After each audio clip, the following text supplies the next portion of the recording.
ಎಲ್ಲರಿಗೂ ಒಳ್ಳೆಯದಾಗಲಿ. ಇಲ್ಲ ಒಳಗೆ ಹೋಗುವಾಗ ಅದ ಕಳೆಯತ್ತು ಮುಖದಾಗ, ಹೊರಗೆ ಬಂದ್ಕೊಳಕ್ಕೆ ಅದ ಕಳೆಯದ ಏನು ರಹಸ್ಯ ಅರ್ಥ ಆಗುತ್ತೆ. ಏನದ ಹಸನ್ ಮುಖ ಎಂದು ಒಂದು ಕಡೆ ಯಾವುದೋ ಪ್ರೀತಿ ಭಾವನೆನೂ ನೋಡಲಿಲ್ಲ ನಾವು, ಏನು ವಿಶೇಷ ಹಂಗಂತೀರ? ಹಾಂ, ನೋಡೋರ ದೃಷ್ಟಿಯಲ್ಲಿ ಅದು ಹಾಗೆ ಕಾಣಿಸುತ್ತೆ ಅಂತ ಕಾಣಿಸುತ್ತೆ. ನೀವು ಆ ದೃಷ್ಟಿಯಲ್ಲಿ ನೋಡ್ತಿದ್ರೆ ಹಂಗೆ ಕಾಣಿಸ್ತಿದೆ. ಏನು ಪುಸ್ತಕದ ಭಾಳ ಬರೆದಿರ್ತಾರಲ್ಲ. ನಾವು ಪುಸ್ತಕಗಳನ್ನು ಭಾಳ ಓದಿದ್ದೀವಿ. ಇಲ್ಲಿ ಮೊದಲನೇ ಒಂದು ಸಂದರ್ಭದಲ್ಲಿ 250 ಪುಸ್ತಕಗಳನ್ನು ಓದಿದ್ವಿ. ಈ ಸಾರಿ ಒಂದು 150 ಪುಸ್ತಕಗಳಾದರೂ ಸಹ ಓದಿದ್ದೀವಿ ಅನ್ನುವಂಥ ಒಂದು ವಿಶ್ವಾಸ ಇದೆ. ಜ್ಞಾನ ಸಂಪಾದನೆಗೆ ಹೆಚ್ಚು ಒತ್ತು ಕೊಟ್ಟು ನಾವುಗಳು ಅಲ್ಲಿ ಸಮಯವನ್ನು ಸದುಪಯೋಗ ಮಾಡಿಕೊಂಡು ಒಂದು 4-5 ಪುಸ್ತಕಗಳನ್ನು ಬರೆದಿದ್ದೀವಿ.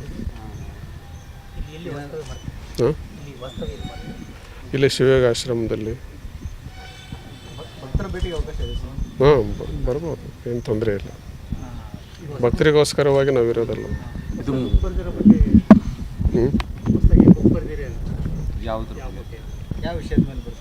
ಅವು ಬೇರೆ ಬೇರೆ ವಿಚಾರಗಳಿದ್ದಾವೆ. ಎಲ್ಲ 5 ಪುಸ್ತಕಗಳನ್ನು ಒಂದೇ ಸತಿ ಬಿಡುಗಡೆ ಮಾಡಿ.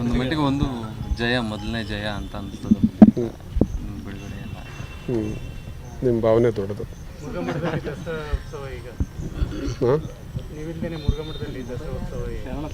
ನಡೀಲಿ ಯಾವ ಕಾಲಕ್ಕೆ ಏನೇನು ಆಗ್ಬೇಕು ಅದು ಆಗ್ಬೇಕು.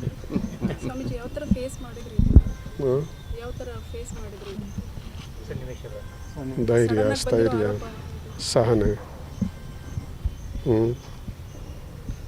ಸ್ವಾಮಿಗಳಿಗೆ, ಸಂತರಿಗೆ ಬಹಳ ಮುಖ್ಯವಾಗಿ ಸಹನೆ ಇರಬೇಕಲ್ಲ. ಆ ಸಹನೆಯಿಂದ ಎಂಥ ದೊಡ್ಡ ಒಂದು ಕುತ್ತನ್ನಾದರೂ ಸಹಿಸ್ಬೋದು, ಆಪತ್ತನ್ನಾದರೂ ಕೂಡ ಸಹಿಸ್ಬೋದು. ನಮ್ಮ ಶರಣರು, ಸ್ವಾಮಿಗಳು, ಸಂತರ ಒಂದು ಪ್ರಬಲವಾದ ಅಸ್ತ್ರ ಅಂದರೆ ಸಹನೆ. ಇದು ಅಖಂಡವಾಗಿರುವಂಥ ಸಹನೆಯಿಂದ ಎಂಥದನ್ನು ಬೇಕಾದರೂ ಸಹ ಸಹನೆ ಮಾಡ್ಬೋದು, ಎಂಥದನ್ನು ಬೇಕಾದರೂ ನಾವು ಗೆಲ್ಲಬಹುದು. ಅಂಥ ಒಂದು ಸಹನೆ ನಮಗೆ ಬೇಕು.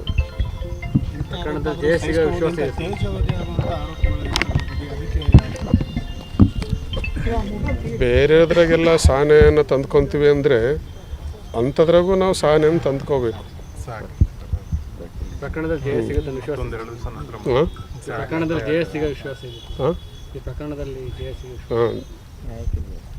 ಸತ್ಯಕ್ಕೆ ಜಯ ಸಿಗಬಹುದು ಅಂತ ನಿರೀಕ್ಷೆ ಇದೆ. ಅದು ಮುಂದುವರಿತಾ ಇದೆ. ಈಗ ನಡೀತಾ ಇರೋದ್ರಿಂದ ನಾವೆಲ್ಲ ಹೇಳಲಿಕ್ಕೆ ಆಗೋದಿಲ್ಲ. ಅದು